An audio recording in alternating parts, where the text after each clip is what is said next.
Hola, buenas madrugadas. Ya tenemos todo listo para estas 2 citas del fin de semana. 2 citas que a partir de ahora comienzan. Esto es Radio Nacional de España, no os confundáis. Y os necesitamos a partir de ahora para llenar este espacio en blanco que se abre. Jubilador, ¿no?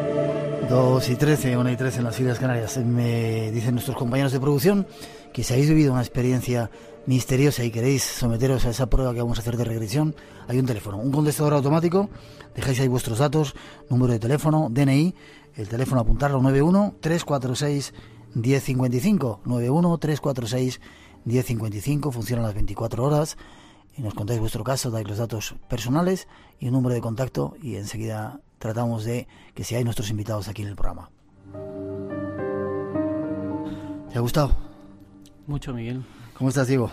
Muy bien, encantado de estar con vosotros. Igual te digo yo, de que hayas venido al programa. Viajero, investigador, jovencito, porque ya te has pateado unas cuantas veces el mundo. ¿Qué te lleva a viajar? Bueno, ¿qué nos lleva a viajar? Supongo que todos tenemos esas inquietudes y esas cosas que nos mueven muchas veces, ¿no? Y yo creo que viajando es la mejor ventana, la mejor forma de ver esas cosas y tomar perspectivas, ¿no? Y comentábamos en micrófono cerrado los tuaregs, qué gente tan sorprendente, ¿verdad? Bueno, los tuaregs, como hablaremos, pues sí, la gente que habita el Saja, ¿no? Esa raza tan peculiar y tan grande que son. Yo cuando me les encontré por primera vez, cuando llegamos allí al desierto, la primera impresión, bueno, son grandotes, ¿eh? Son grandes. Sí. El guía que nos recibió medía más de 1,90. Sí. Y qué guapos son los tíos, ¿eh? Bueno, también las mujeres, pero sí, yo no me suelo fijar en los hombres, pero qué increíble, qué belleza tienen, ¿eh? Y sobre todo la filosofía de vida, ¿no? Que llevan, como largas conversaciones que yo he tenido con ellos, ¿no? Súper enriquecedoras, donde cada frase te dejan pasmados, ¿no? Qué mágico debe ser eso, estar en el desierto con una hoguera viendo las estrellas, ¿verdad? Eso es. Y sin hogueras. ¿Sin hogueras también? Y sin hogueras también. La hoguera tiene mucha magia, ¿eh? Sí. Bueno, este es nuestro invitado. ¿Por qué viajas? ¿Por qué viajo? Bueno, como te decía, siempre desde pequeñito pues uno ha tenido sus inquietudes y creo que viajando, ¿no? Comparando, conociendo gente, buscando, ¿no? Intentamos dar ese pasito más, ¿no? No sé, yo creo que el viaje, como te decía, da unas perspectivas y te da una visión un poco más global, te da unas referencias y unas experiencias, ¿no? Que es una maleta que te vas a llevar luego importante, ¿no? La que de verdad vale. Dicen lo único que te llevas de este planeta, ¿verdad? Yo creo que sí, ¿no? Esas cosas. Nos vamos de viaje con este señor que ha estado varias veces en uno de nuestros destinos, quizá que nos falta todavía por visitar y descubrir con muchas cosas. Y lo hacemos porque sentimos que va a haber también muchas sorpresas. 900-137-137, por si queréis preguntar, ese es nuestro destino. Y ya que vamos de viaje, saludar a las personas, a los puntitos que se están abriendo aquí en nuestro globo terráqueo particular, en Sarasota, Baja California, en Caracas, en Massachusetts, en Tijuana, montones de lugares del planeta que se están uniendo a nosotros, nos escuchan desde cualquier sitio. El Tassili, ¿dónde está? Vamos a ver el Tassili. El Tassili está al sudeste de Argelia, está en la frontera ya con Libia. Es una especie, es una meseta, es como una barrera natural, ¿no? Casi que separa Argelia con Libia, ¿no? Son como 600 kilómetros de largo norte-sur. ¿De meseta? 600 kilómetros norte-sur por una anchura de unos 50-60 kilómetros. Es como te digo, como una barrera natural, ¿no? Que separa el país. Y está escondido ahí en la esquina del país. ¿Cómo se llega? ¿Cómo llegáis vosotros? ¿Cómo se llega a ella? Bueno, la vía habitual es a través de escala en Argel y de Argel a Janet, que es el pueblo de partida, digamos. Es el pueblo. ¿Aviones normalitos o chiquititos? No, normales. Sí, hay una línea regular que vuela desde Argel, Janet, Tamanrasset, vuelta a Argel. Y bueno, es un oasis, el asentamiento más importante que hay en los alrededores, ¿no? Y es el punto de partida de todas las expediciones que ascienden a la meseta. Llegas al pueblo y luego de allí a la meseta, ¿cómo se llega? ¿Hay mucha distancia? Bueno, pues el pueblo te aprovisionas. Yo te diría que es como una media hora de acceso con el 4x4 y luego hay una caminata, tienes que dejar apartados los coches y llega un momento que el terreno es inaccesible para los vehículos y a pie es una extensión hasta la meseta. Piensa que la meseta del Sahara está a unos 900 metros y tenemos que llegar a los 1800. Esa es la extensión que tenemos que cubrir. 5 horas me decías de caminata. Depende de por dónde subas. Hay varios puertos, varios accesos, pero sí, más o menos. Yo la última vez que estuve por el puerto de Aurum, es el puerto más al sur, fueron aproximadamente unas 5 horas. Lo haces a tu ritmo, tus tuaregs no te meten ninguna prisa, se lleva bien. No es un terreno ni de escalada, ni mucho menos, es una pateada, más que nada. ¿Cómo es ese desierto? ¿Desierto de piedra, desierto de arena, dunas? De piedra totalmente. Sí. Tú dejas abajo toda la meseta, todas las dunas, toda la arena fina, la dejas abajo y empiezas a subir y te empiezas a encontrar un paisaje totalmente volcánico, lleno de piedras, donde no pisas en llano en un momento y acabas con los tobillos destrozados, ¿no? Y esa va a ser la tónica de los próximos días en la expedición arriba. Cuando estáis, vais varios días, claro, supongo. Sí, hombre, ya te digo, el ascenso, bueno, aprovechas ya para estar todo el tiempo posible arriba en la meseta. Una vez que estás arriba ya todo es llano. La meseta no tiene prácticamente ningún desnivel, simplemente de vez en cuando vas surcando, vas cruzando los wadis, todos esos cauces secos, pero prácticamente todo es pedregoso. Cerca de los refugios donde se encuentran todas las pinturas hay una zona más arenosa, pero prácticamente todo es pedregoso, una zona muy abrupta y ya te digo, plana totalmente. Es un paisaje claramente, parece marciano, ¿no? Totalmente. No hay ningún tipo de vegetación, evidentemente. Nada, quedan algunos cipreses muy antiguos. ¿Sí? Y poco más. La verdad es que está seco totalmente. 15.000 pinturas, ¿cuántas hay? 15.000 pinturas, sí, oficialmente hablan de 15.000 pinturas, pero bueno, no se sabe ni lo que hay ahí. Solamente en la zona de Yabarén, al sur, dicen que hay 5.000. Y eso, como te digo, ya ves las proporciones de esa meseta y está plagado. Vayas donde vayas, te lo encuentras, cruzas una esquina, un pequeño refugio, ¿sí? Y allí ves una pintura que no te la esperabas y te sorprende a cada cruce, ¿no? Entonces, hablar de 15.000 pinturas, bueno, no se han explorado todas las zonas del Tassili para dar una cifra exacta, pero 15.000 mínimo. Yo te puedo hablar seguramente de muchas más. Esta noche vamos a descubrir alguna que otra, ¿te parece? Perfecto. ¿Lo han declarado Patrimonio de la Humanidad? Eso. No sabía que era Patrimonio de la Humanidad. Pues sí, es la concentración de pinturas rupestres más grande del planeta. Es que, como te digo, pues si así nos ponemos en 20.000 pinturas y en el estado en el que se encuentran algunas claras, nítidas, ¿sí? Rotundas, pues lógicamente, Patrimonio de la Humanidad, sí señor. ¿Hay alguien que lo controle, que lo vigile, que lo cuide? Bueno, el desierto ya se ha cuidado de protegerlo. Sí, recientemente, bueno, se han dado cuenta los argelinos lo que tienen allí, ¿no? Está empezando a gotitas un poco el turismo, llegan allí a algunas personas. Y sí, bueno, hay un parque nacional que vela por la protección de todas las áreas arqueológicas y siempre tienes que ascender a la meseta con tu guía. Más que nada porque no te pierdas por ahí, porque eso es imposible orientarse. Y ya te digo, las medidas que toma el Parque Natural siempre es inscribir a todas las personas, tiene un control de las personas que ascienden allí, y más que nada los medios y la forma de aprovisionarte casi siempre está en el pueblo para poder subir. Entonces siempre vas acompañado de unos tuaregs. 2:23, 1:23 en las Islas Canarias. Esta es la situación un poco del lugar. Queremos daros más datos tras esa introducción. 900-137-137 en nuestro teléfono. Nos perdáis a Saji Aguas en nuestro programa en exclusiva. Somos el único medio de comunicación al que ha concedido una entrevista como hemos podido tenerla esta mañana, y la entrevista de Emilio Fiel, que nos va a contar algunas otras cosas. Y seguimos de viaje. Uno de nuestros destinos favoritos es ese desierto. Vamos con él. Qué curioso, estaba recordando el desierto, qué magia tiene y qué cantidad de lugares donde hay figuras rupestres como esta, ¿verdad? Eso es, sí, es que el Sáhara está plagado, ¿no?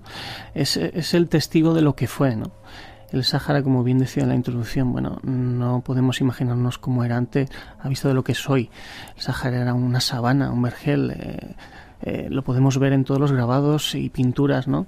Dan fe de la fauna que vivía, de lo que se movía ahí entonces, y la orografía del lugar plagada de esos wadis, de esos cauces secos, todos esos refugios modelados por el agua, ¿no?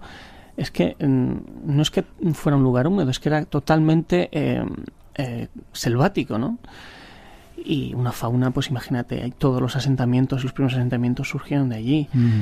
El Tassili lo que tiene de especial es que, como te decía, era una barrera natural, ¿no? Que obligadamente tenían que cruzar allí todos los pobladores, y era un punto de paso, ¿no? Era como pasaban la noche para pasar al otro lado, ¿no? Sí. ¿Al otro lado dónde? Hacia la zona Egipto, Libia. Egipto, del este a oeste.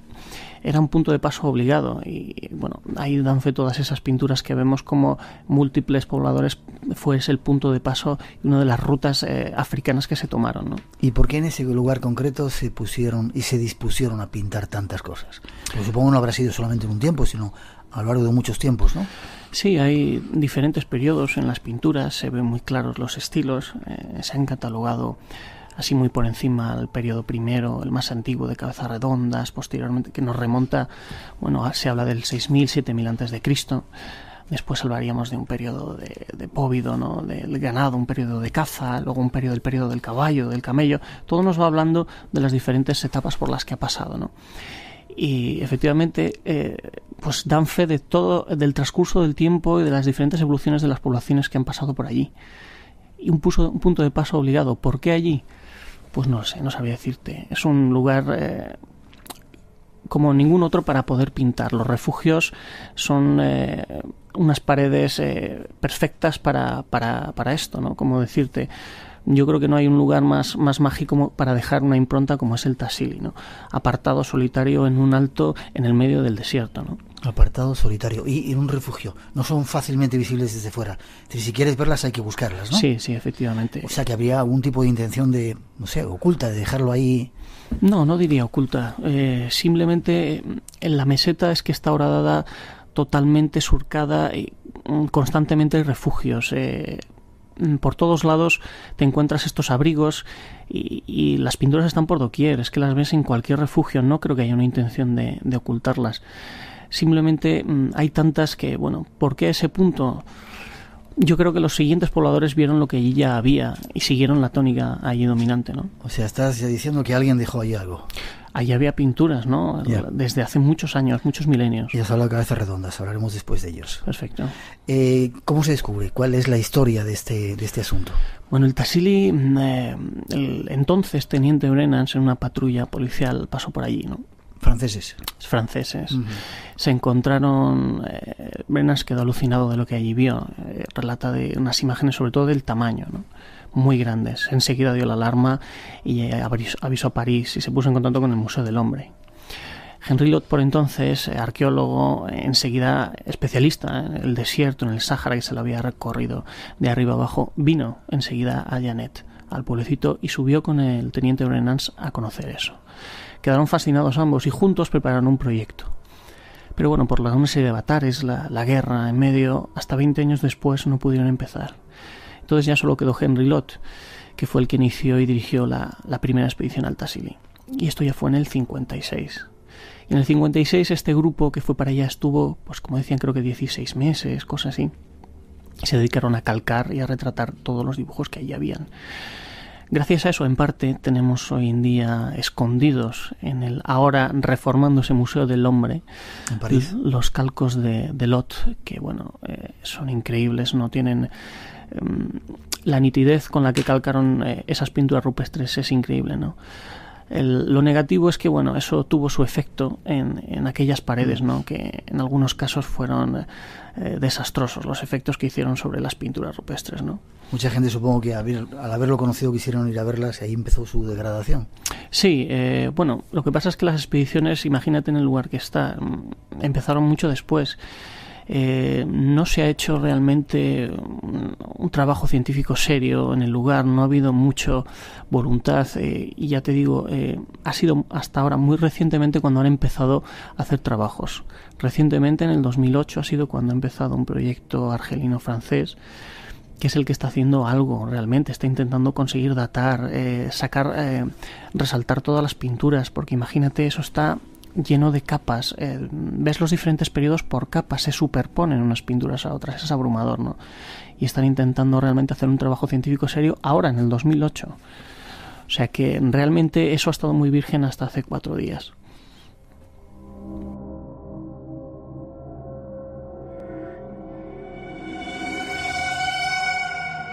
Abre tus sentidos.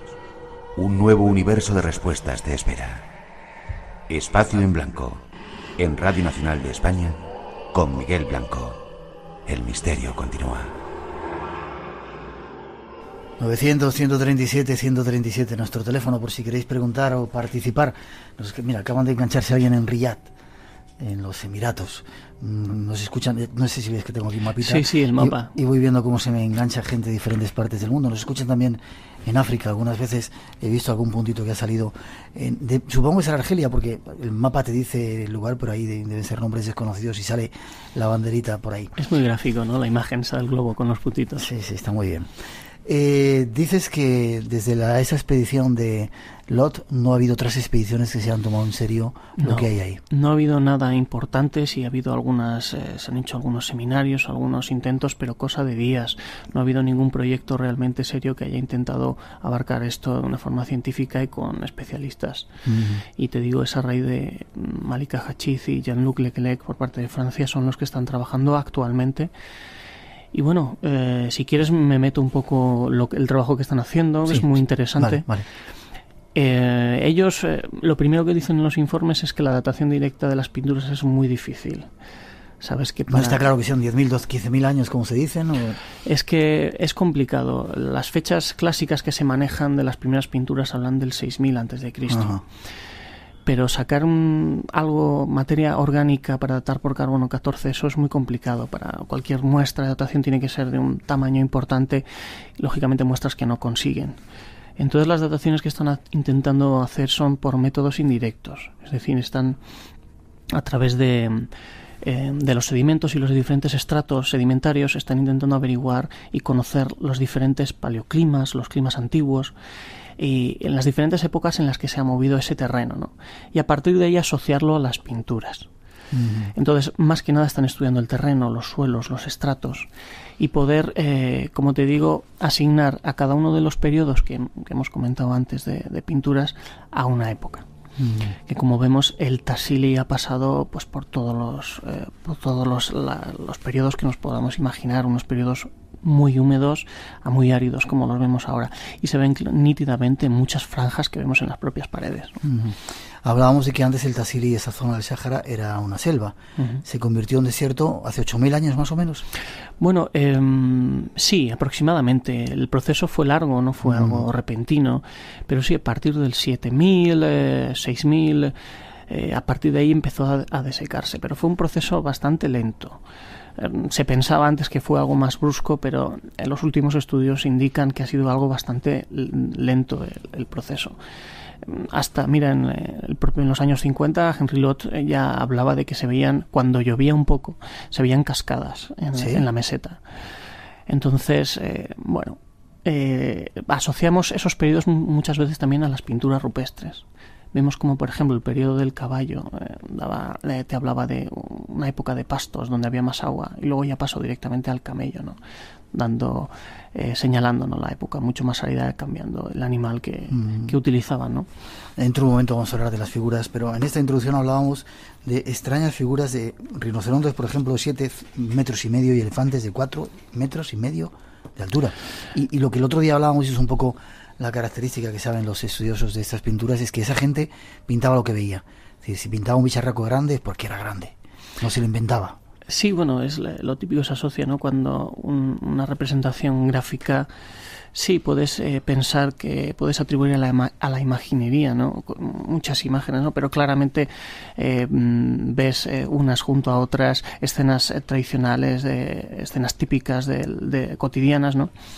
Y junto a otras claramente también cotidianas, y la fauna, animales perfectamente delineados, sabían lo que estaban dibujando, muy detallistas en muchas cosas, y vemos fauna efectivamente, grabados muy grandes, y no solo pinturas sino grabados en roca, que a mí personalmente me llaman más la atención.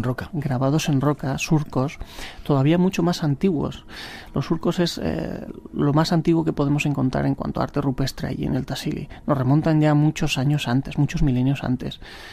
Gracias a eso incluso vemos animales extinguidos. Vemos el búfalo africano que tiene una cornamenta de 2 metros. Se extinguió en el 5000 antes de Cristo, y lo vemos grabado, ¿no? Con una pátina totalmente oscura, señalándonos esa antigüedad, que es el primer vestigio, ¿no? Antes pintaban así, y pintaban nítidamente, claros, sabían lo que pintaban, y después venían los cabezas redondas, o sea que seguían sabiendo lo que pintaban, ¿no? ¿Qué tipo de pintura utilizaban? ¿Dónde sacaban? Es ocre, ¿no? Ocre. Con la arcilla, con ocre, amarillo, rojo. El Tassili lo característico que tiene que vemos verdes, vemos amarillos, ¿Sí? vemos colores que no vemos en ningún otro sitio del planeta. Y sacaban tintes de esas arcillas, ¿no? Que mezclaban con algún tipo, con sangre muchas veces, para darle consistencia y que se adhiriera a la pared, ¿no? Hay pinturas con una policromía asombrosa, ¿no? Yo recuerdo especialmente unas escenas de ganado de unas vacas preciosas con tonos amarillos, verdes, azulados, rojos, nítidos. Y se conserva todavía. Ahí está. Es que parece... antes uno va a las cuevas por aquí, por la península, o tiene referencias de otro arte rupestre, ¿no? Y está acostumbrado a ver la típica, una escena de caza, levemente, algún trazo, pero aquí lo ves en todo su esplendor, es maravilloso. Y eran escenas eso de caza, de magia simpática, es decir, planteaban esa imagen para que fuera la caza le fuera propicia. Luego veremos otra serie de aspectos que lo vamos a ver enseguida. Pues no sabría contestarte, supongo que en parte sí.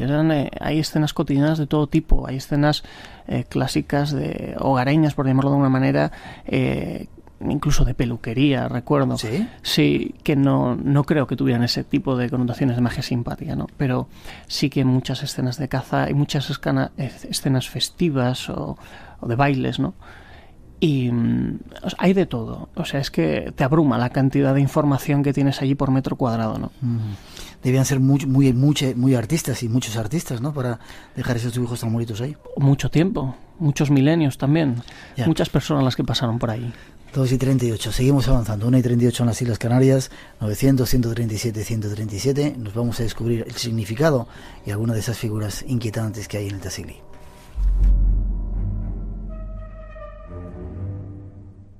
Hay muchas figuras en esta biblioteca de piedra que esconde el Tassili.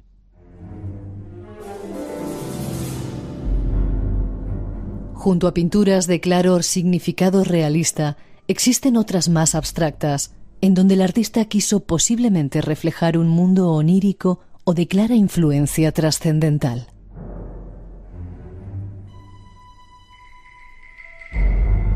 El viaje del alma tras la muerte, ayudada por espíritus de otra dimensión, está representado en formas estilizadas. Aparecen como en una especie de mezcla entre misteriosos ritos y sesiones de espiritualidad, con posible presencia de alucinógenos. Pero existen otras figuras misteriosas. Los cabezas redondas. Terence McKenna cree que los cabezas redondas fueron de otro mundo, no en el sentido extraterrestre, pero sí en el sentido de otra dimensión. Las pinturas del Tassili revelan misterios evidentes. La fidelidad de sus trazos no ofrece terreno a las dudas. Los dibujos realizados tan minuciosamente reflejan como si de una fotografía se tratara detalles que desconciertan.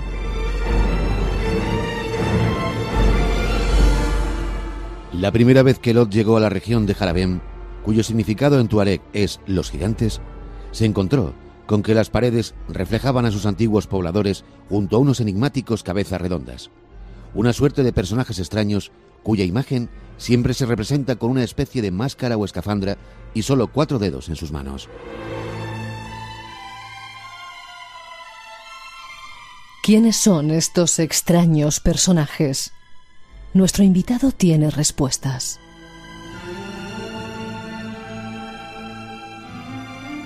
Le vemos a Diego que mueve la cabeza como... ¿No tienes respuestas? Uy, respuestas, es que decir respuestas es muy difícil, ¿no? Ya me gustaría a mí de respuestas, tengo muchas preguntas. Vamos a intentarlo.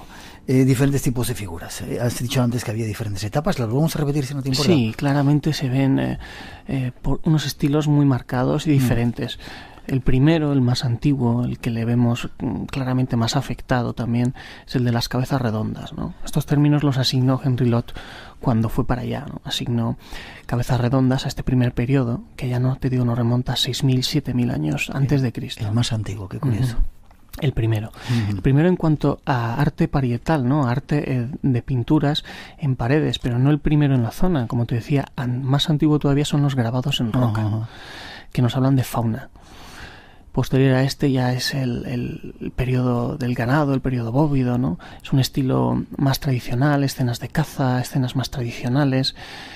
Posteriormente vemos un periodo del caballo, donde se introduce el caballo, y más recientemente ya el periodo del camello. Porque los distinguieron así un poco por claramente la fauna que habitaba en cada periodo, ¿no? A muchos de los viajeros que han llegado ahí les han llamado mucho la atención cuando se han encontrado con esas cabezas redondas. ¿De cuatro dedos? ¿Son de 4 dedos? Hay de todo. Hay algunas de 4 dedos y hay algunos de 5 dedos. Yo no puedo afirmar que todos sean de 4 dedos, pero sí llama la atención que cuando son tan detallistas en algunas cosas, ¿por qué 4 dedos? Ya. Es que cuando uno, bueno, te voy a introducir un poco, sí. Cuando llegas a los abrigos, ¿no? Pues uno se espera algunos pequeños dibujos, unas imágenes antropomorfas, algunas escenas de caza, y se encuentra, por ejemplo, en Yabarén, con escenas de gigantes. Gigantes, ¿sí? Te hablo porque pinturas a tamaño natural, pinturas perfectamente delineadas, unos rasgos perfectamente marcados, dibujaban muy bien, sabían perfectamente lo que estaban dibujando y a gran escala en muchos casos, ¿no? Entonces, cuando ves el detallismo en algunas cosas y al lado ves otras pinturas que también muy detalladas, con otra serie de cosas que te desconciertan, dices, ¿por qué?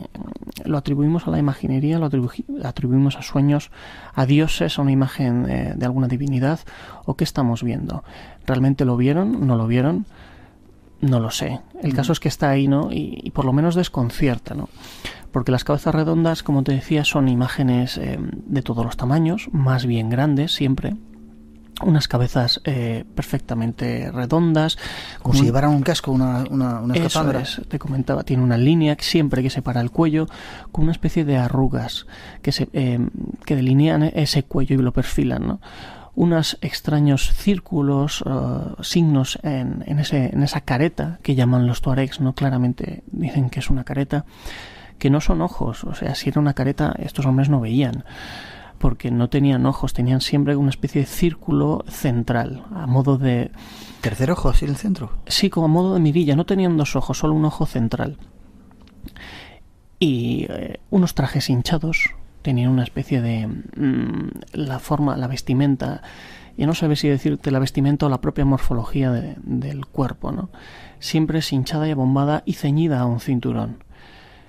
Estamos hablando del 6000 a.C. y estamos usando conceptos que no se sabe. Entonces se conocían esos conceptos, es decir, algunos autores se preguntan incluso quién ha pintado eso. Me acuerdo de Juan José Benítez, menciona claramente las arrugas, dice, para pintar una arruga uno tiene que tener el concepto de arruga, tiene que saber lo que es y tiene que tener ese concepto artístico para poder representar algo hinchado. Como cuando uno dibuja una sombra, tienes que entender el concepto de sombra para dibujar, marcar más un reborde, ¿no? Por decirlo de alguna manera. Entonces había ciertos conceptos artísticos que quedaban ahí patentes, ¿no? Arrugas, trajes hinchados, cosas ceñidas, muñecas ceñidas, claramente diferenciadas por podrían parecer botas o cinturones, botas o guantes, perdón. Entonces vemos cosas muy detalladas. ¿Qué es eso? ¿Se lo han inventado? No sé qué decirte. Junto a esto vemos otras igual de nítidas, quizás un periodo posterior, pero hay algunas escenas que nos mezclan esos dos periodos, ¿no? Pero bueno, el Tassili abruma, ¿no? Encontrarte, dar la vuelta y ver un refugio, una imagen de 2 metros de un tipo medio flotando, ¿sí? Porque siempre tienen una postura como de... Nunca tienen los pies asentados, siempre tienen las piernas ligeramente flexionadas. Siempre tienen esa sensación de ingravidez, ¿no? De 2 metros, en posición casi horizontal, con una cabeza perfectamente circular, unas líneas... no sé, por lo menos da pie a hacer volar la imaginación, ¿no?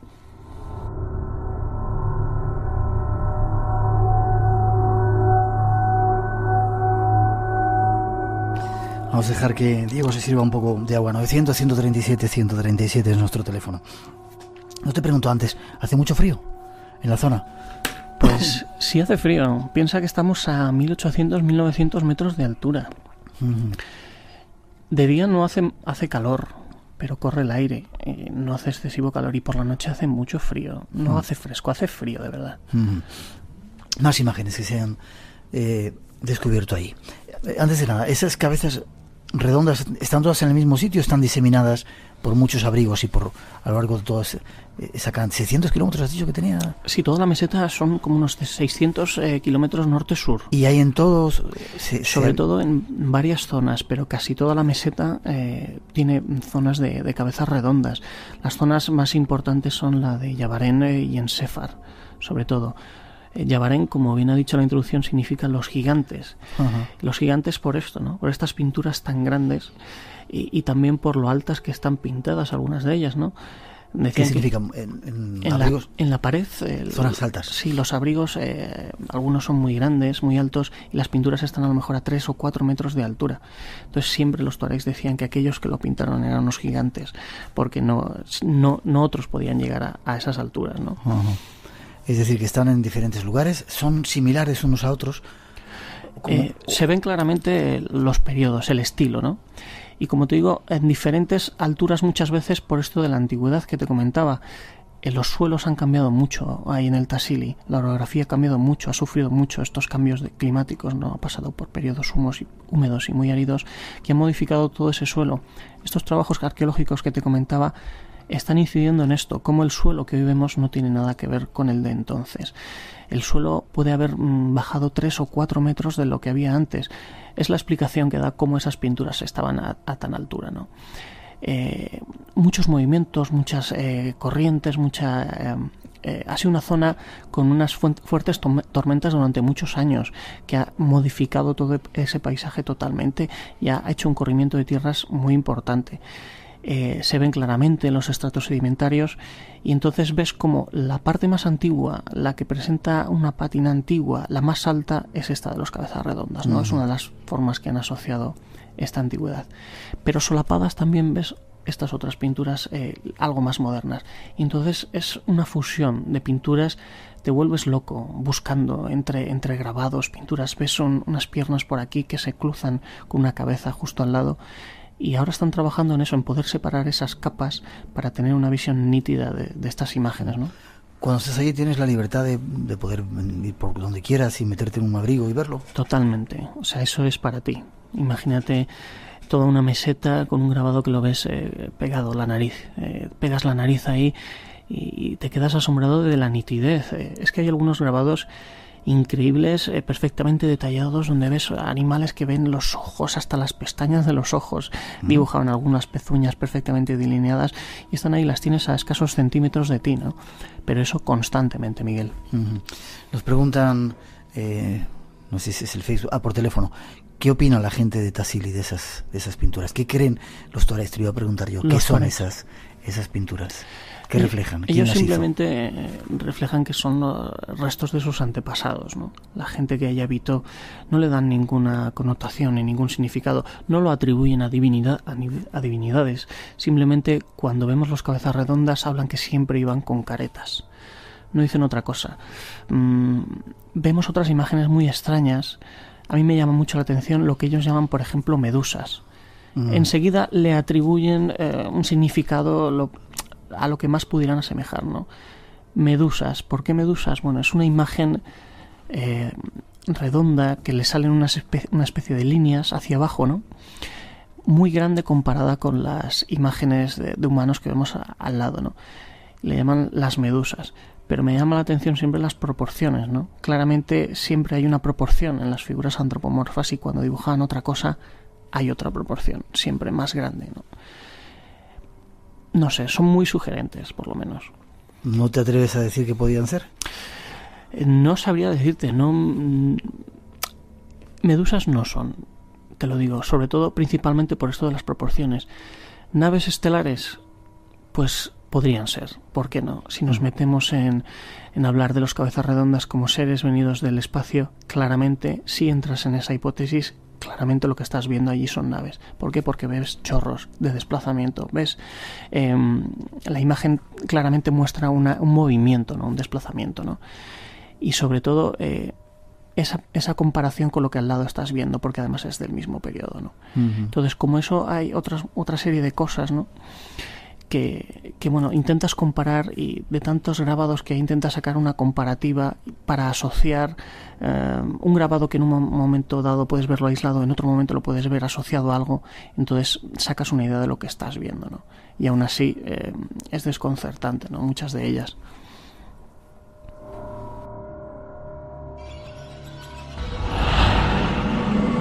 Te invitamos a entrar en un mundo único. Espacio en Blanco. Mucho más de lo que puedas imaginar. En Radio Nacional de España, con Miguel Blanco.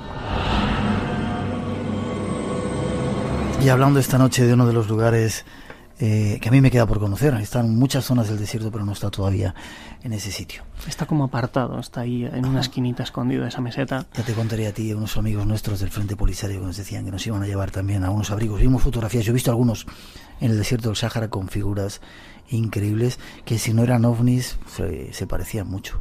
Es que todo está plagado. El Tassili lo que tiene es esa gran concentración de pinturas, ¿no?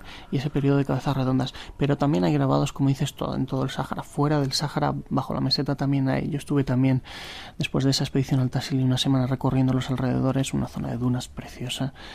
Y allí ves grabados en roca y pinturas rupestres también muy importantes, con una técnica y un delineado excepcional. No es... estas imágenes tan espectaculares, a lo mejor y tan llamativas del Tassili, ¿no? Que, como te digo, pues asombran a cualquier viajero que se acerque por allí. Se ven bien las cabezas redondas, o sea, no hace falta imaginar, se ven claramente. Se ven muy claramente, unas más que otras, pero hay algunas escenas particularmente que, bueno, parece que están pintadas de ayer.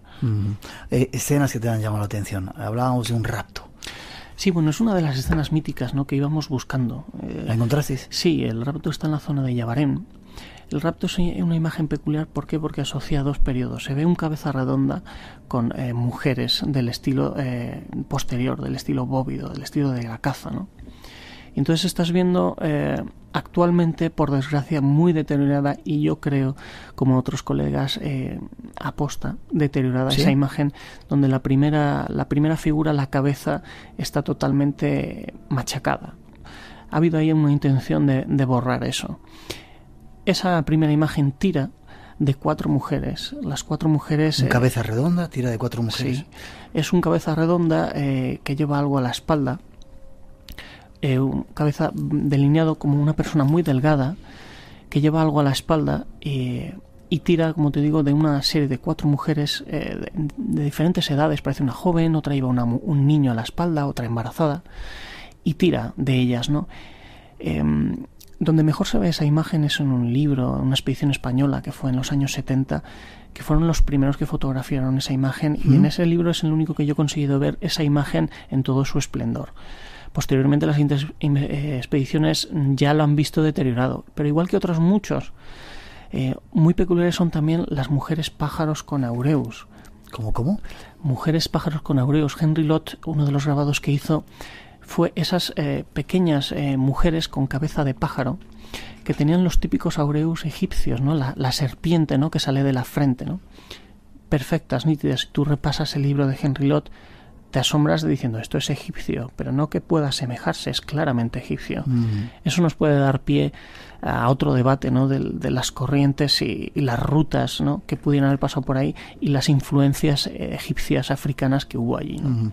Nos preguntan también en internet, dice que hay una pintura con cara de búho con cuernos. ¿Qué es esto? Cara de búho con cuernos. Sí, ¿la recuerdas?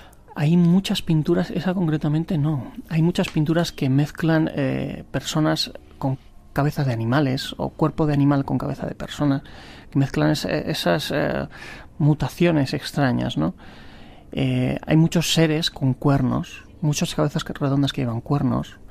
Hay una imagen espectacular, Miguel, en Awanguet, la zona más al sur, en un, como llamaba Henry Lott, un nido de águila, ¿no?, que se elevaba por toda la meseta, donde en un refugio, en un abrigo apartado, hay la gran dama blanca, ¿no?, una especie de sacerdotisa con 2 cuernos imponentes, ¿no? Era como parecía un lugar de culto, ¿no?, un lugar de peregrinación allí. Un minuto para parar, luego nos vamos a otro lugar, a otra isla, la isla de Pascua, que es otra de tus favoritas. Conclusiones, ¿quién hizo eso? O por lo menos esas las más enigmáticas. Algunas se saben que tienen claro significado ritual, mágico, pero ¿quiénes eran esos cabezas cuadradas? ¿De dónde, fíjate, ¿de dónde vinieron? Perdón, cabezas cuadradas, cabezas redondas, perdón. Cabezas redondas, cabezas cuadradas los que las han borrado. Efectivamente, está claro que fue un asentamiento importante, un punto de paso, donde quedaron reflejadas muchas cosas. Yo creo que lo que allí queda es algo que vieron. ¿Qué vieron? Me podría inclinar claramente por una hipótesis extraterrestre, pero espero haber más pinturas que sé que hay, que no quieren mostrar, que se guardan para el futuro, como me han manifestado muchos, que quieren guardarse unas bazas para ir sacando pinturas del futuro que yo seguro que creo que nos van a sorprender mucho más. Sí, quizá den la respuesta. Seguramente.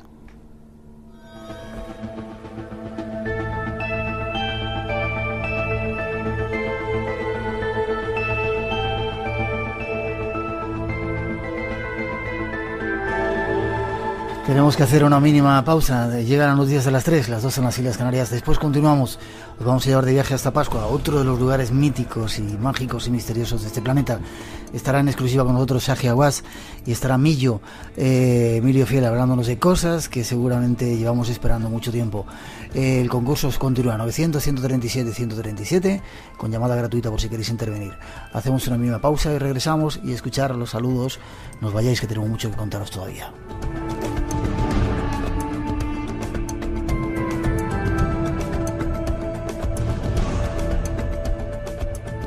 Hola, soy Saji Hawass. Un saludo para todos los oyentes de Espacio en Blanco en Radio Nacional de España. Shukran. Así de que 3 y 6, 2 y 6 en las Islas Canarias y llegamos a la segunda hora de esta primera edición del Espacio en Blanco. Esto es Radio Nacional de España. Tenemos todavía mucho por contaros, muchas sorpresas.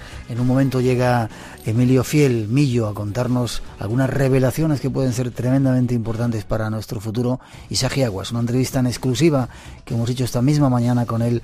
Está considerado como una de las 100 personas más influyentes del planeta. Y si estáis en Egipto con él, no veáis lo que influye. Y tenemos un primer viaje que estamos haciendo. Nuestro invitado nos va a llevar a otro lugar. Después de esa introducción os decimos dónde. 900-137-137 en nuestro teléfono por si queréis intervenir.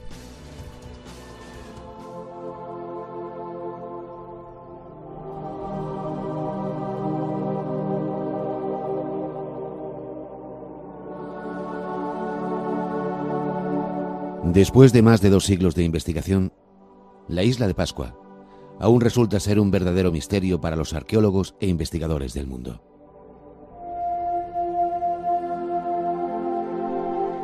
Este enigma se debe principalmente a las más de 1 millar de estatuas llamadas moais que se encuentran sobre la superficie insular.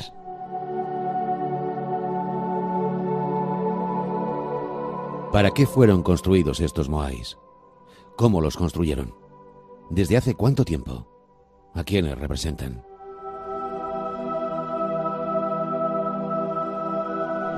Los pobladores del lugar llamaban a su isla Tepito u ombligo del mundo. Esto a pesar de que solo mide 160 kilómetros de extensión y en su forma triangular 24 kilómetros en su punto más largo. Asimismo, su superficie es más bien baja. Tiene 3 volcanes inactivos, siendo el resto un terreno pobre, cubierto de polvo de volcán con escasa vegetación.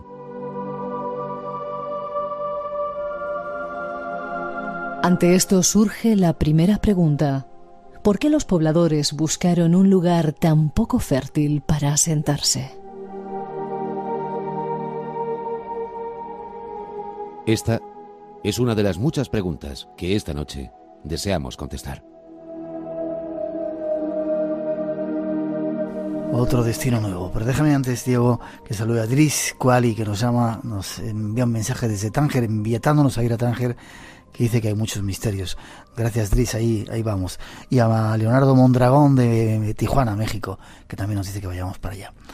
Iba a decir el Tassili. Del Tassili hay otra pregunta, espera, que relaciona al Tassili con las figuras de la isla de Nazca, que también tienen 4 dedos. ¿Hay alguna relación, sabes? Bueno, vas a ir a México, a Perú dentro de nada, a la vuelta nos lo cuentas. Seguramente, vale, a ver si encontramos esa conexión. Pascua, otro de tus sitios favoritos, ¿no?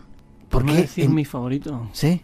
Mi querida Rapa Nui, sí. ¿Por qué en medio de ese lugar, un pedazo de islote a miles de kilómetros de un lugar deshabitado, montan ese asunto? Bueno, dicen el lugar habitado más solitario del planeta, ¿no? Y es que, como bien ha dicho en la introducción, 160 kilómetros cuadrados. Es que es un triangulito de 11 por 12 por 20 kilómetros, no es nada. Y está aislada totalmente. 3.700 kilómetros de Chile, está en medio del Pacífico, a 4.800 kilómetros de Tahití. Imagínate dónde está. Si coges te pones en internet y coges un mapa, no la encuentras. No la encuentras, a no ser que la pongas en el buscador y te lleve directamente ya de allí, pero no se ve. Ajá. ¿Cómo llegaron entonces esa gente allí? Porque no son no son gente de allí, ¿no? Hay claramente una procedencia polinesia. Sí, bueno, es un tema que ha llevado mucho debate, ¿no? ¿De dónde vinieron los Rapa Nuis? Hubo varias migraciones, los que allí están ahora son los que siempre han estado. Yo me inclino a pensar que ha habido varias migraciones. Yo veo diferentes estilos, por ejemplo, constructivos, que me llevan a pensar eso. Claramente lo que hay ahora, los pobladores de ahora son polinesios, y en los últimos siglos los habitantes han sido polinesios. Hay muchas claves que nos llevan a eso, pruebas lingüistas, genéticas, incluso culturales, de los ritos y la lengua, ¿no? que hablan allí, el Rapa Nui, claramente emparentada con la Polinesia, ¿no? ¿De dónde vinieron? ¿Quiénes? Porque antes de ellos hubo otros. Hubo otros. Está la típica leyenda, ¿no? Se habla de los Hanau Epe y los Hanau Momoko. Los hombres fuertes, los hombres corpulentos y los hombres delgados. Eso ya me lleva a pensar por lo menos 2 razas diferentes, ¿no? Se habla que unos dominaron a otros y unos fueron los que construyeron los moais, ¿no? Hubo unas luchas internas, ¿no? Que acabaron con la destrucción de los orejas largas, ¿no? Y quedaron las orejas cortas, que son la gente que vivimos, los descendientes de ellos, ¿no? Pero eso se pierde en leyendas, ¿no? Muchas veces, y los datos arqueológicos, las pruebas que están viendo ahora, no apoyan mucho esas leyendas. Quizás esas leyendas son mucho más antiguas. ¿De dónde vienen? No lo sabemos. Y te quedas tan tranquilo, no lo sabemos. Es que, mira, yo cuando he intentado ahondar el tema, unas veces, por un lado, cuando he estado investigando, empezaba a saber, claro, ¿no? La historia de 2 tribus, unas que llegan primero, después llegan otros, traen el culto a los moais. Hay una película que narra Rapa Nui, se llama la película. Sí, hay una película que ahora habla un poco sobre el tema, pero no habla de esta guerra, no habla del rito del Tangata Manu, del hombre pájaro, muy interesante, que también hay que ver de dónde viene eso, ¿no? Isla de Pascua, la isla de los 1000 misterios, porque sí. 1000 misterios tiene esa pequeña porción de tierra. Pero como te decía, volviendo a las migraciones, empiezas a estudiar, ¿no? Y ves 2 tribus, ¿no? Se pelean entre ellas, unas acaban con otras y se acaba el culto a los moais, se acaba todo lo demás. Pero arqueológicamente no se apoya esa tesis, no encuentran evidencias de una guerra, no encuentran evidencias de esas 2 tribus que hayan acabado entre sí, de cómo se acabó el culto a los moais, ¿no? Va por otra línea, y Hotu Matua, que fue supuestamente la primera persona que llegó a esas tierras, ¿no? La historia de Hotu Matua también se pierde entre leyendas. No se sabe a ciencia cierta tampoco cuándo llegó. ¿Y cómo llegó? Pues llegó en barcas. De otra manera, ¿no? ¿Barcas navegando o barcas que volaban? Barcas navegando. Vale. Claramente del oeste. Claramente de sus tierras llamadas Hiva. Pero es que cuando estudiamos el mito de Hotu Matua, yo enseguida lo asocio a otros, ¿no? Porque Hotu Matua, viendo que sus tierras se hundían, Hivas estaba siendo acosada por la mar, ¿no? Mandó a su jefe espiritual, Jaumaka, ¿no? Hizo un viaje astral, ¿no? Y vio esas tierras que son Rapa Nui. Las llamó Tepito o Tegenúa, el ombligo del mundo. Se lo contó a Hotu Matua, que mandó 7 exploradores. Posteriormente fue Hotu Matua con todas sus gentes hasta allá. Llevaron en sus barcas, llevaron sus semillas, sus animales, su culto, su rito, todo, ¿no? Es como el clásico mito del diluvio. A mí me suena mucho, pero ¿hasta cuándo nos tendremos que remontar para ese mito, no? pero es que la tradición habla de que Hotumatua y las construcciones que allí quedan son a lo mejor del siglo IX. Entonces, ¿en qué quedamos? ¿Llegaron antes primero y los pobladores polinesios después? Yo no lo sé. Lo que sí veo también, intento relacionar la isla con otras cosas que veo alrededor de todo el planeta. ¿Por ejemplo? Por ejemplo, muy interesante, las construcciones. Ya no solo los moais. Porque Isla de Pascua tiene muchas cosas. Isla de Pascua es un museo al aire libre. Vayas por donde vayas, te encuentras algún resto, una antigua casa, las construcciones de los altares, que eran los ahu. ¿Qué son los ahu? Los altares, donde encima se colocaban los moais. Típicamente se tiene la imagen de que es una tumba, ¿no? Como donde el moai representaba quizás como la cruz de la lápida, ¿no? Pero no es así. Eso es una idea mal concebida que claramente se ha desechado, ¿no? Porque el ahu era algo más, ¿no? Representaba algo que desconocemos y que yo creo, en mi opinión, que viene de mucho antes. ¿Por qué? Por esto que te comento de las técnicas constructivas. Cuando uno estudia todos los altares, ve que hay una técnica en la colocación de los sillares y la perfección técnica que no encaja con lo que hay después. Después vemos apilan literalmente bloques de piedra encima de la plataforma. Vemos dos técnicas constructivas diferentes que vemos en otros lugares del planeta, ¿no? Nos podemos hablar de muchos de Egipto, ¿no? De Oriente Medio, en Etiopía, en Perú, ¿no? Siempre vemos una técnica perfecta, pulida, bloques muy grandes, hablamos de muchas toneladas, un encaje fino, y encima vemos añadidos, ¿no?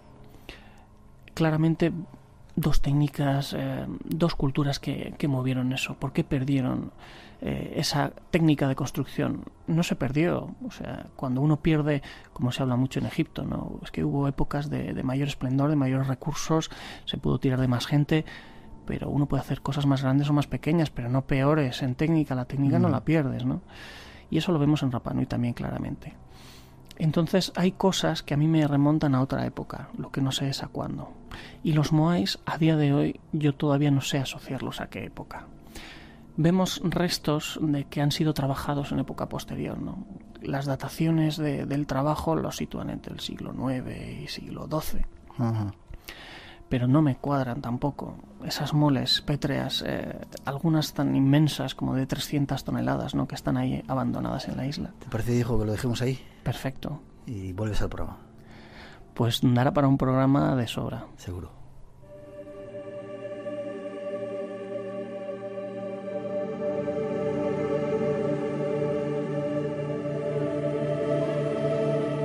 Y espero que nos sirvas algún día de guía a la Isla de Pascua, ¿vale? Es uno de nuestros destinos también que nos quedan. ¿Cuántas cosas faltan por ver en el mundo? Para mí será un placer, ¿no? Pues para mí también. ¿Has disfrutado estando en el programa? Ha sido un verdadero placer estar contigo y con todo el equipo, que la verdad es que uno se siente muy a gusto aquí. Yo te agradezco, espero que no sea la última vez que vengas. Después de esa expedición que vais a hacer al Tassili, espero que regreses y hablamos de Pascua, ¿vale? Perfecto, cuando quieras, Miguel. Gracias, un placer. 13 y 17, 12 y 17 en las Islas Canarias, a ver a los cabezas redondos, que no cuadrados. 2 y 17 en las Islas Canarias, 900, 137, 137. En un momento esa entrevista exclusiva con Saji Aguas, pero antes escuchad, quizás esto también tenga mucha importancia para nuestro futuro. Espacio en blanco.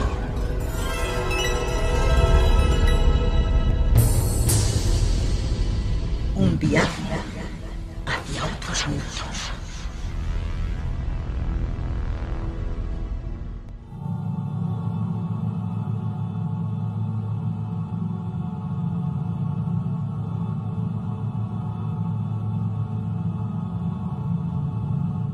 Nuestro siguiente invitado es toda una institución.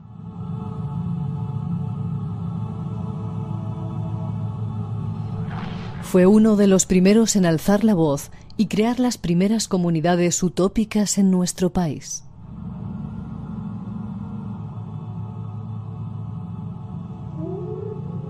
Así nacía la comunidad del Arco Iris, en Lizaso, Navarra.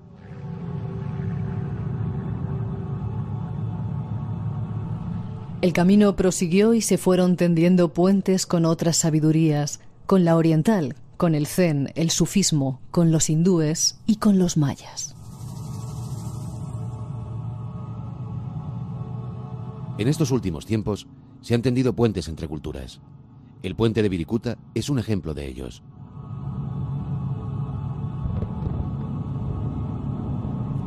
Pero los acontecimientos se suceden y el tiempo corre muy deprisa y parece que todo aquello que se anunciaba años atrás ya nos alcanza. Es el momento de alzar la voz, de reunirse, de religarse, de comunicar las palabras sagradas.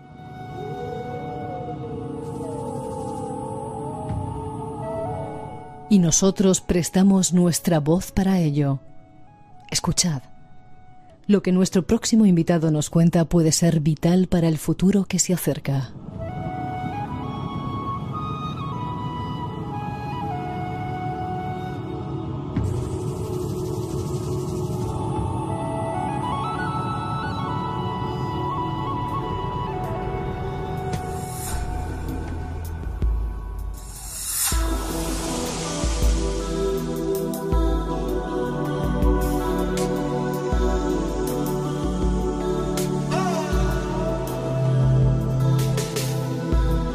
Hablar con él siempre es un placer. Nos conocemos hace muchos años o muchas vidas y quizás es una de las personas que más activamente ha estado moviendo el tema de México y ese puente de Viricuta. Y hace poco llevábamos un montón de años, de casi 2 decenios hablando del 92, de lo que podía llegar, y si no nos damos cuenta casi se nos pasa el arroz, ¿verdad, Emilio? Sí, el 2012 en realidad.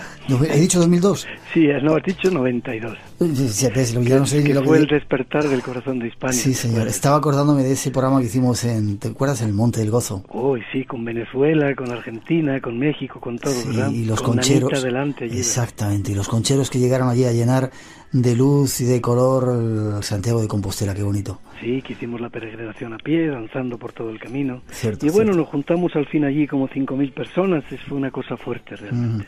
Bueno, 2012, perdonar. Pues eso, hablando de ello hace 20 años casi, y si no nos damos prisa, Emilio, se nos va a pasar la fecha sin darnos cuenta, ¿eh?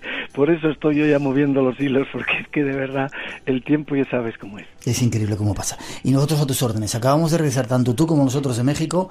¿Qué está pasando en México, Emilio?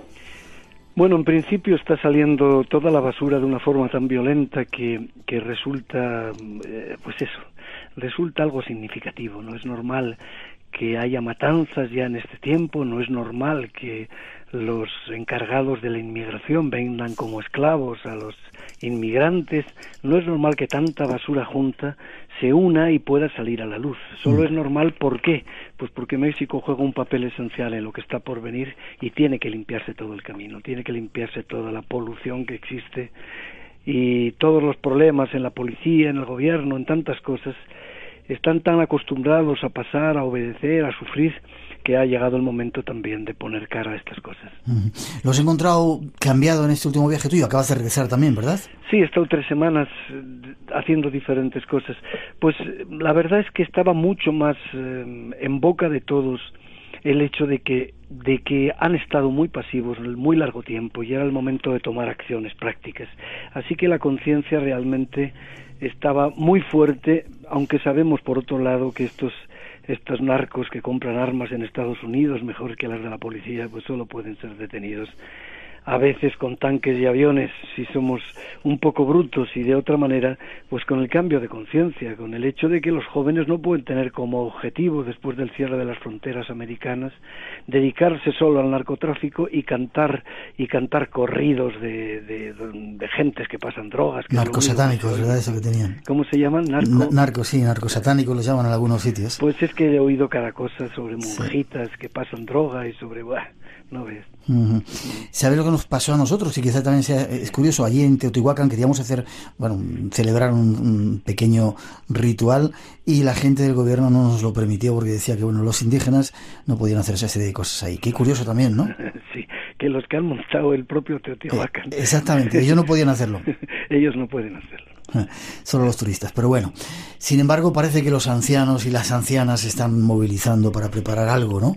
y además de eso podemos hacer ceremonias en México y nos lo permiten porque tenemos ya permisos de otros tiempos y un cierto derecho consuetudinario. Sí, está moviéndose todo el mundo. Los 13 abuelos y las 13 abuelas estaban reunidos en Santiago Tlatelolco, en Teotihuacán también estos días, estaban en el centro del Zócalo. Y estamos creando ya de nuevo actividad en ese puente de Viricuta. Hemos creado un pequeño clan en que está Velasco Piña, que fue esencial en el despertar de México, el propio Alberto Ruz, Laura Esquivel, José Argüelles, un servidor también, y de alguna forma estamos preparando los caminos para que haya consejos aquí, consejos de ancianos, consejos de visiones, consejos operativos con los que dirigen las redes, con los periodistas que de alguna forma tienen conciencia, con las gentes que pueden movilizar a otras personas. Hay que hacer consejos de 13 por todos los lados y saber que todos tenemos nuestra responsabilidad y que trabajamos mancomunadamente, respetar a todos los demás, sin peleas, sin luchas, y demostrar que es posible una nueva conciencia. ¿Qué es un consejo? Explícalo para nuestros oyentes. Si no pues sabe. Es distinto que un congreso. En un congreso se habla mucho, en un consejo se mueve el poder, se mueve el contacto, las visiones, las profecías de un pueblo, de una tradición, y sobre todo el contacto con el espíritu que tienen las almas ancianas que pertenecen al consejo.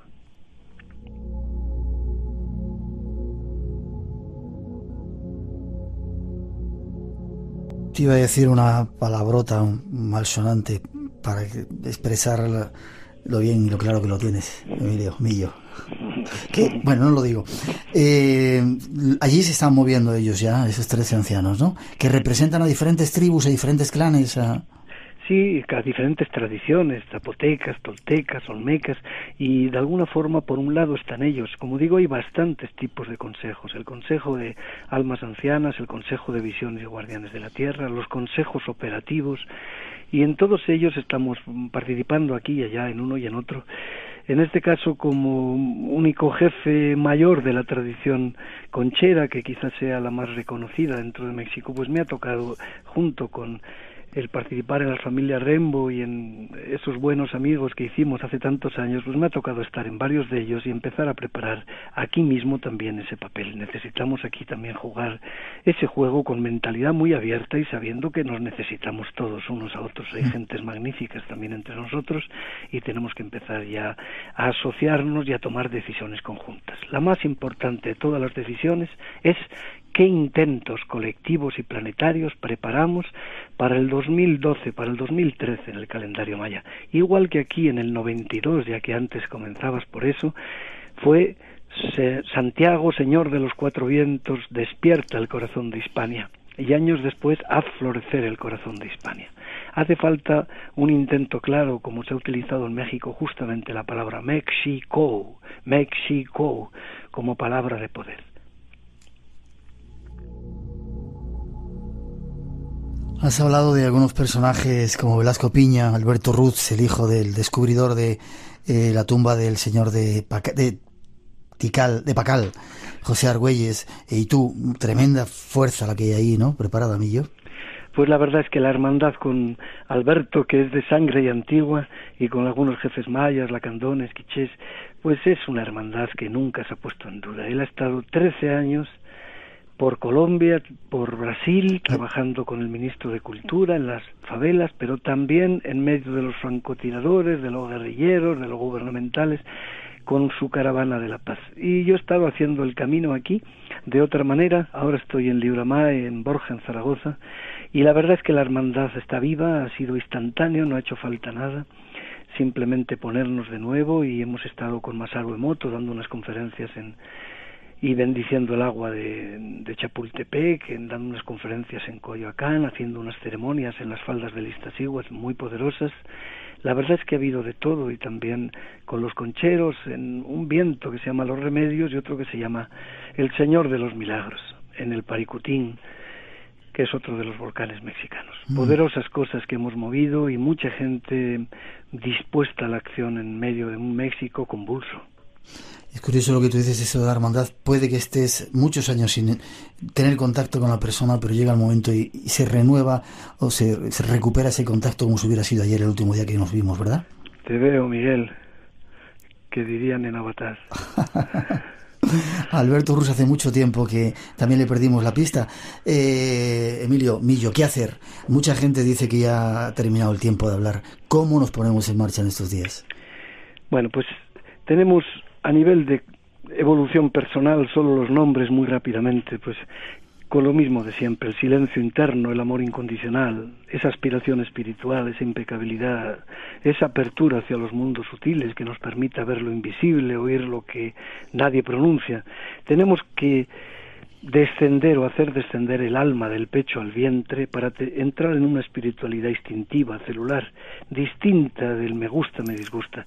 En lo personal esos juegos siguen estando vivos, cada uno de ellos teniendo un mundo por delante, pero son nuestro trabajo y tenemos que ayudar. Pero hay regalos.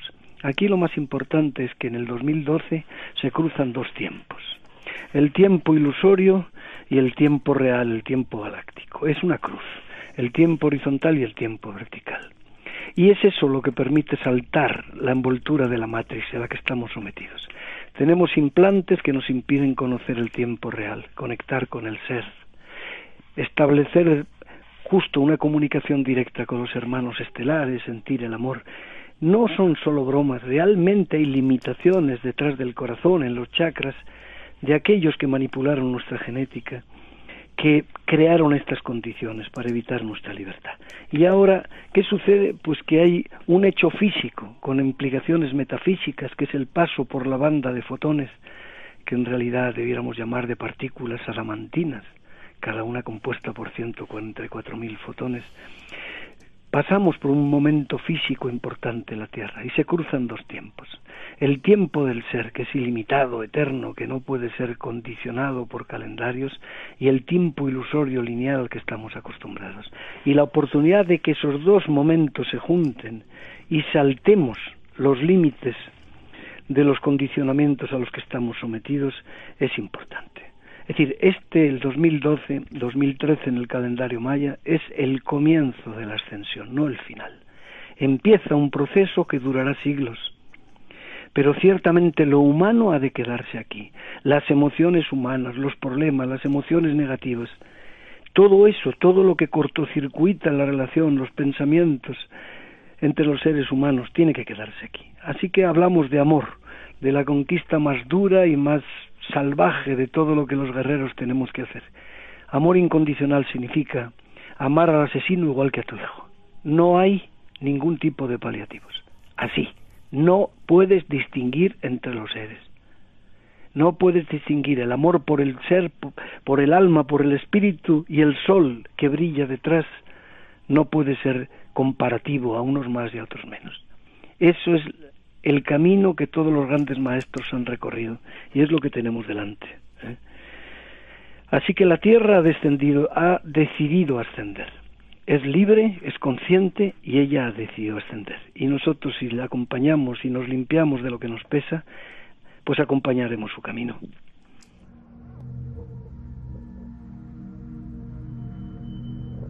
Se me está ocurriendo, Emilio, si quieres tener tiempo aquí, la ventana abierta del Espacio en Blanco, para que semana a semana, cada 15 días, cuando quieras, vayas contando cosas de ese camino, ¿te parece? Me parece magnífico, porque además creo que es necesario que todos nosotros vayamos reflexionando, repasando, intuyendo, canalizando respuestas, pero también que sensibilicemos al máximo número de personas posible. Ese es el principal objetivo, el único urgente que tenemos ahora. Sí. Los que están ahí en medio, sin tomar decisiones todavía, con muy poquito tiempo por delante, y a los que hemos de empujar un poquito para que se lancen de una vez por todas a probar la fuerza del agua del mar. Qué bonito. Te he sentido poderoso muchas veces, Emilio, pero estás tremendo, ¿eh? Estás tremendo, güey, ¿eh?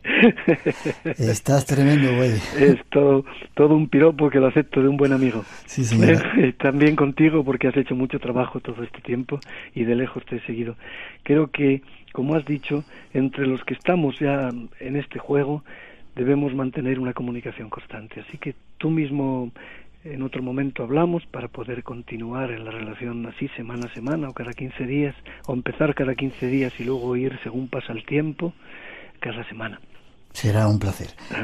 Algo nos dice que hay que ponerse en marcha antes de que nos pille ese tiempo y ese haz de luz que viene para quizá que alcancemos más iluminación. Claro, necesitamos 100 millones de corazones juntos. No es un problema corto, es un problema grande, pero no podemos ser menos que eso. No bastan unos millones como en la convergencia armónica, no bastan como en la concordancia armónica, unos poquitos más, no.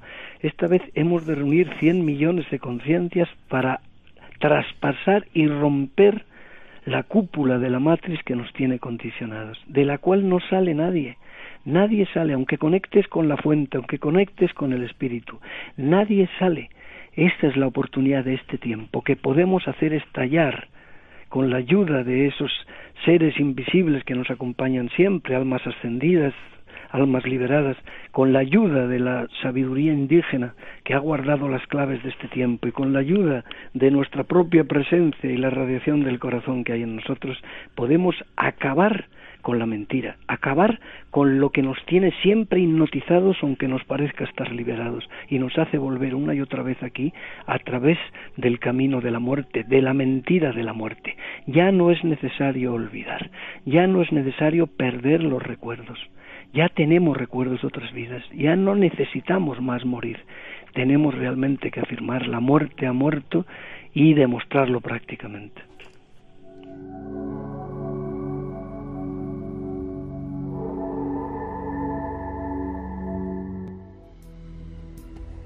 Ahí está, el mensaje y el número, 100.000 millones de corazones juntos en este proceso. Y ahí estamos, Emilio.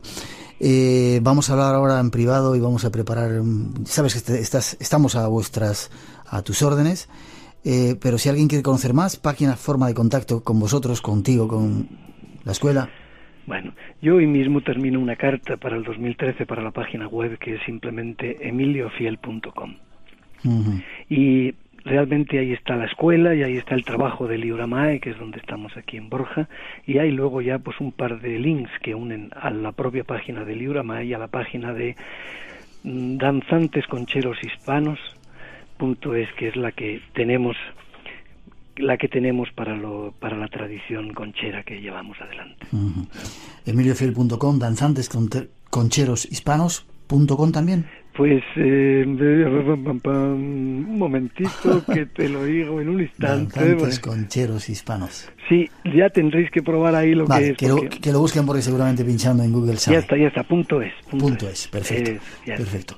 Emilio, gracias, nos vamos viendo, gracias por este empuje, por tenerlo tan claro, por haber luchado desde el principio tanto tiempo en ese camino, gracias por ese puente que estás tendiendo. Para eso nos hemos preparado tantos años, parecía que ya hemos acabado la historia, pero ¿qué va? Empieza ahora. Estamos empezando, ¿verdad? Estamos jóvenes aún. Nos vamos a divertir un rato. Un abrazo, Miguel, muchas gracias por tu apertura, por tu disponibilidad.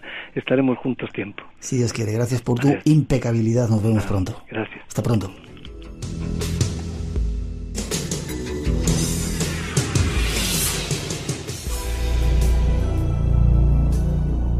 Espacio en Blanco.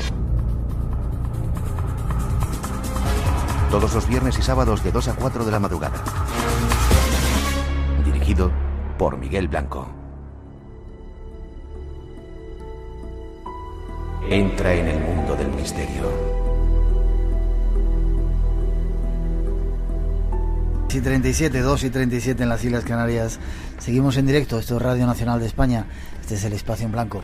Y esta es la sintonía que anunciaba, porque dice que la quiere cambiar el tiempo de Fran Contreras. Buenas noches, Fran. Buenas noches, Miguel. Buenas noches a toda la familia de Espacio en Blanco. Enhorabuena por el trabajo, por haber conseguido esa entrevista con Saji Aguas, que decían que no iba a conceder entrevistas. De hecho, no concedió entrevistas, y ha sido por tu encanto personal que hemos conseguido estar esta mañana con él después de habérselo pedido. Y fíjate que le conocemos del Cairo, de otras cosas, pero no quería dar entrevistas en España, y al final tuvimos una entrevista con él. Gracias, enhorabuena. Es parte de mi trabajo, así que gracias a ti. Bueno, Saji Aguas está considerado como uno de los, yo solo no sabía, una de las 100 personas más influyentes que hay en el planeta.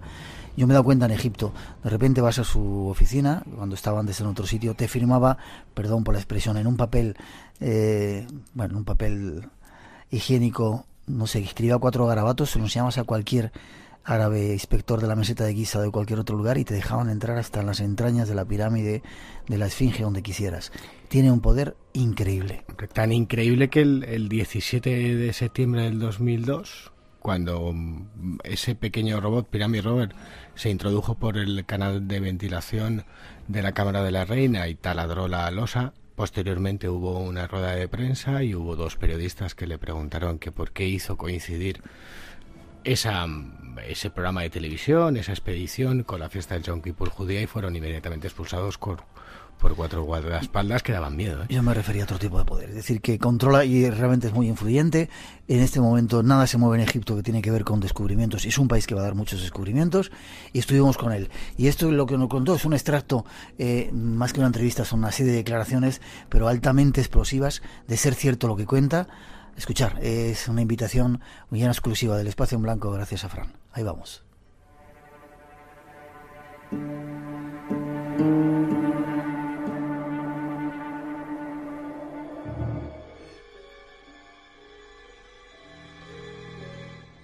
Está considerado como uno de los arqueólogos más importantes del mundo, como el faraón de Egipto, cuyo trabajo es restituir el patrimonio de su país. ¿Cómo se lleva eso? Para mí esto es muy importante y me hace muy feliz. Me hace muy feliz ver que he conseguido, que he tenido éxito en conseguir que la egiptología se convierta en una ciencia abierta para todos. En el pasado la egiptología estaba reservada únicamente a los egiptólogos. Me doy cuenta de esto cuando viajo por todo el mundo. A cualquier parte del mundo me doy cuenta del éxito que he conseguido, que es hacer que la egiptología sea una ciencia abierta para todos.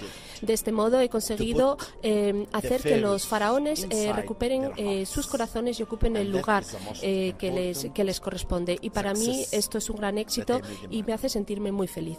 Iba para diplomático cuando era pequeñito. ¿Cómo cambió su vocación?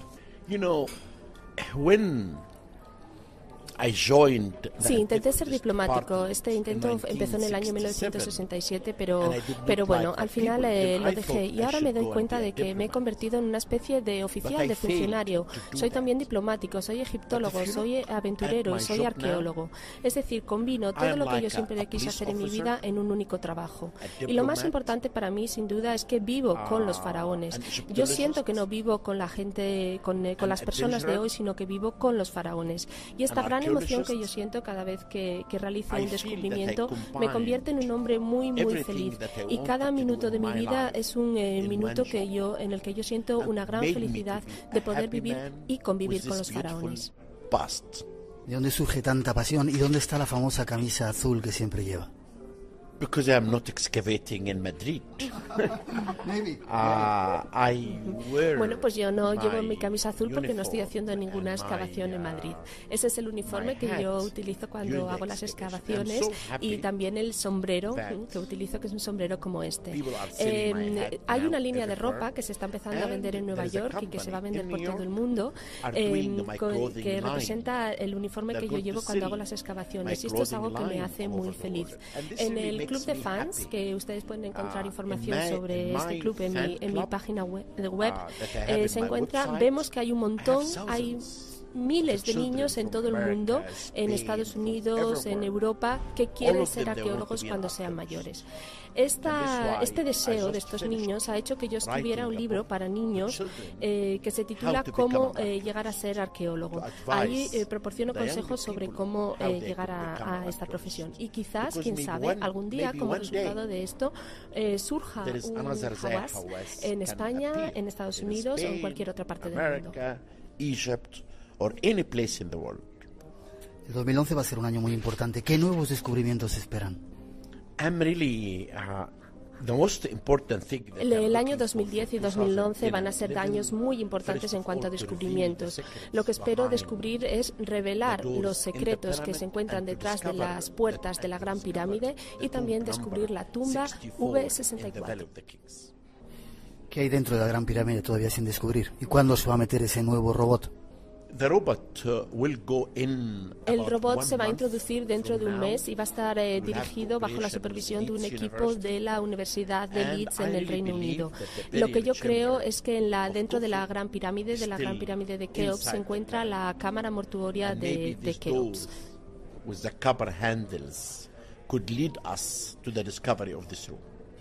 Incluso todavía con los restos del faraón allí dentro. Sí, por supuesto. Creo que allí vamos a encontrar objetos que pertenecían a él, muebles, objetos que él iba a necesitar para la vida después de la muerte. Cleopatra también sería otro de los grandes descubrimientos. Sí, efectivamente, estoy trabajando con Catherine Martínez de la República Dominicana. Los dos hemos hecho grandes descubrimientos porque hemos descubierto la entrada a la tumba, estatuas y monedas con el rostro de Cleopatra. También hemos descubierto una gran necrópolis a los alrededores del templo. Esperamos dentro de muy poco descubrir la tumba de Cleopatra. Queda mucho por descubrir todavía en Egipto, ¿verdad? Sí, efectivamente. Yo siempre digo que solamente se ha descubierto el 30%, que aún queda por descubrir un 70% de tesoros que están ocultos bajo tierra. Ojalá podamos compartirlo con usted. Y para terminar, ¿por qué tanta pasión de Egipto en todo el mundo? ¿Por qué interesa tanto Egipto? Bien, porque el antiguo Egipto cautiva el corazón de todo el mundo, y esto se debe a 4 razones principales. Uno, la Gran Pirámide. La Gran Pirámide es única. La gente se pregunta cómo ha podido ser construida. La Esfinge esconde los secretos más recónditos, pero no solamente secretos relativos a Egipto, sino relativos a todo el mundo, a España, a otras partes del mundo. Las momias tienen mucha magia. Todo el mundo habla de las momias y a todo el mundo le gustan las momias. Y finalmente Tutankamón, el hombre dorado, es un hombre que es una figura que consigue capturar el corazón de todo el mundo. Cada vez que yo digo algo de Tutankamón, todo el mundo responde con gran alegría y con gran entusiasmo. Y esto es lo que me ha llevado a escribir un libro que se titula El Rey y yo, en el que explico cómo he llegado a estar tan cerca del gran rey, y por eso Egipto es despierta tanta pasión en todo el mundo. Gracias por su pasión. Nos vemos en Egipto si Dios quiere, inshallah. Shukran. Grazie. Enigmas, misterio, imaginación. Espacio en blanco.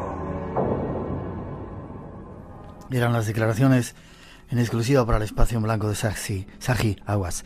Dar las gracias a Marta Wynn, nuestra traductora, que hizo esta mañana el trabajo a toda prisa, porque todo surgió así mágicamente, como nos surgen las cosas en el programa.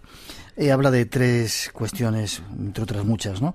La tumba de Cleopatra que se va a encontrar, Alejandro Magno, Cleopatra y Marco Antonio, y sobre todo algo que lo ha dicho ahí definitivo, que el mes que viene, y nos ha invitado a ir, el mes que viene se va a hacer que ese robot entre de nuevo en la pirámide para descubrir, según él, el sarcófago del rey Keops, con todo el tesoro. Tremendo. El mes que viene o el mes de diciembre, porque esta tarde ha dicho durante la conferencia que ha dado que será para el mes de diciembre, que trabaja con la Universidad de Leeds. Hay ingenieros de la Universidad de Manchester. Hemos podido ver el robot en imágenes en esa conferencia. Es un robot articulado. Claro, la gran misión de ese robot es ascender por el canal de la cámara norte, el que no se pudo ni grabar para televisión, para National Geographic, ni atravesar la losa. Cámara de la Reina, estamos hablando, para la gente que conoce. Cámara de la Reina, ese habitáculo de 6 metros por un lado, por 5 de otro, con un pequeño nicho. Ahí hay 2 canales de ventilación, mal llamados de ventilación, descubiertos por Dixon en 1872. Se llaman canales de ventilación porque se creía que daban al exterior, no es así.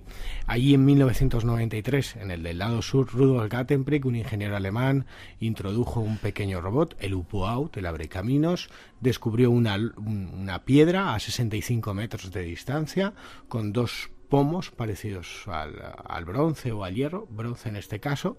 En el 2002 National Geographic metía otro robot, el Pyramid Rover, taladraban esa losa y descubrían que había un pequeño espacio de 30-40 centímetros y una nueva losa. Otra puerta más. Y una nueva losa. El trabajo o la expectativa es saber qué hay detrás de esas losas. Lo que no se contó, que lo contamos cuando hicimos los programas especiales desde la meseta de Giza, es que cuando acabó ese programa de televisión, que fue retransmitido para 115 millones de hogares, 141 países en 23 idiomas diferentes, en el que podíamos entrar en la historia, ver algo que nunca se había visto, es que días más tarde ese mismo robot fue introducido en el canal que hay enfrente, en el de la cámara, en el del lado norte, y a la misma altura y a pesar de los recovecos que tiene, había otra losa.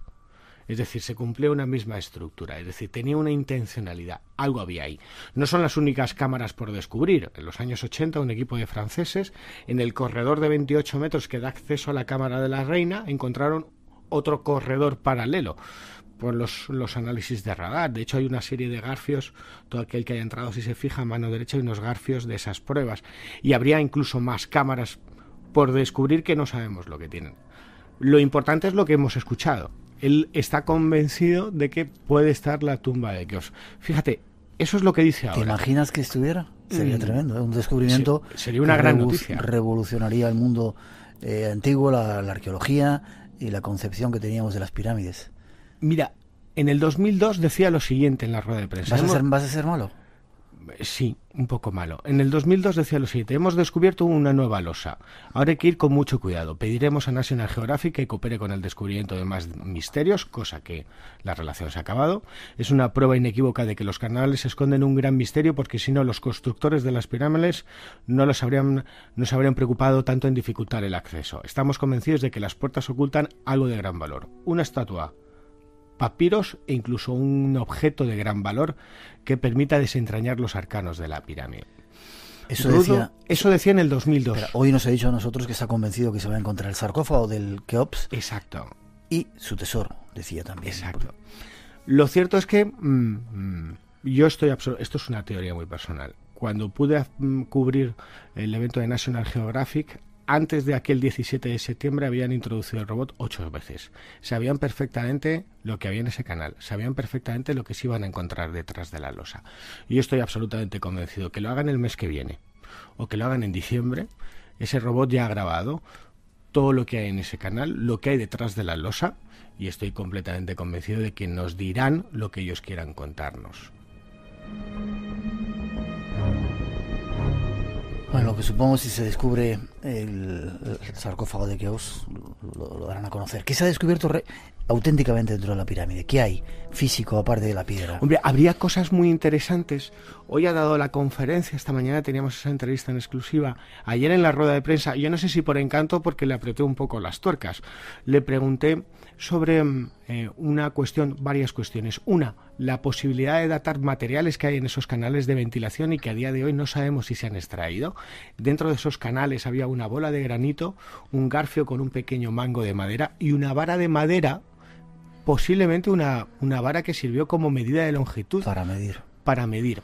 Si esos objetos se han sacado y se han analizado, porque la madera se puede analizar por el carbono 14, podríamos tener una datación más o menos fehaciente, no de la construcción de la Gran Pirámide, pero sí de la fecha en la que se hicieron trabajos.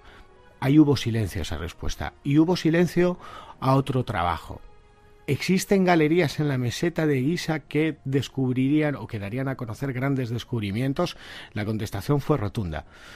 Perforamos 25 metros al lado de la Esfinge, no encontramos absolutamente nada. Textualmente, no encontramos extraterrestres, no encontramos alienígenas. Yo en ningún momento le pregunté por extraterrestres.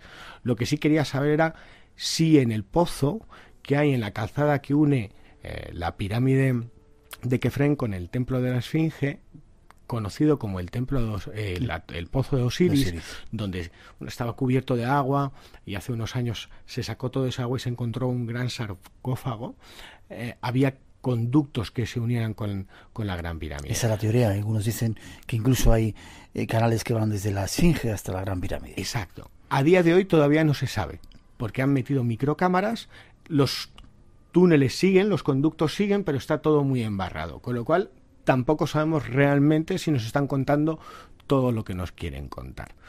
Conclusión: la Gran Pirámide sigue siendo un desafío para la razón, sigue siendo un desafío para la ciencia. Cuando todos creíamos que estaba todo descubierto, sigue dando noticias, y cada cada dato, cada información que da la Gran Pirámide puede cambiar la historia, puede cambiar nuestra historia. Según Sajiaguas, invitados en exclusiva hoy en el programa, el mes que viene o en diciembre van a hacer esa nueva prueba con el robot. Nos ha invitado a estar allí. Puede ser definitivo si es realmente cierto lo que dice de que se encuentra todavía enterrado ahí el faraón. Sería tremendo. Sería una noticia, sobre todo para la historia oficial de la Gran Pirámide. Ya no podríamos decir que no lo han hecho extraterrestres o que nunca ha sido una tumba. Claro. Hombre, sí podríamos seguir defendiendo que fue un monumento reutilizado. Sí. Claro. El caso es que los extraterrestres sigan por ahí, ¿no? Que mejor, sí, muy lejos. Cuanto más lejos, mejor, sobre todo si preguntas. De todo ello. Lo curioso es que Sajiaguas ha venido a anunciar aquí... y a presentar un libro, El viaje secreto, que es una edición especial de 700 ejemplares. El libro cuesta 2.900 euros, va con un fin benéfico.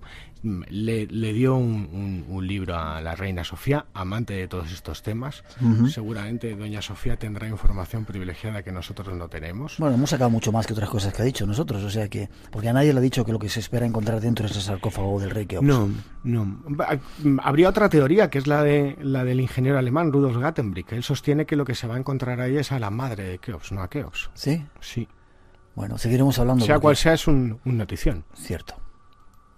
Solamente nosotros, Radio Nacional de España, ha conseguido una entrevista en exclusiva con Sajiaguas, unos cuantos testimonios, y ahí os los hemos ofrecido. Creemos que son de suma importancia porque, de ser cierto lo que dice, puede cambiar el curso de la historia conocida y evidentemente la de Egipto. De nuevo, gracias, Fran, por tu trabajo. Seguimos y tomamos... doctor Sajiaguas ha dicho en Radio Nacional de España que nos invitaba a ir a Egipto a ver cómo estaba, a radiarlo, y ahí está, cómo subía el robotito ese por la cámara del rey. Ahí queremos estar. Gracias, Fran, te veo la semana que viene. Gracias a ti, Miguel. Cuídate. Sé feliz, sé felices.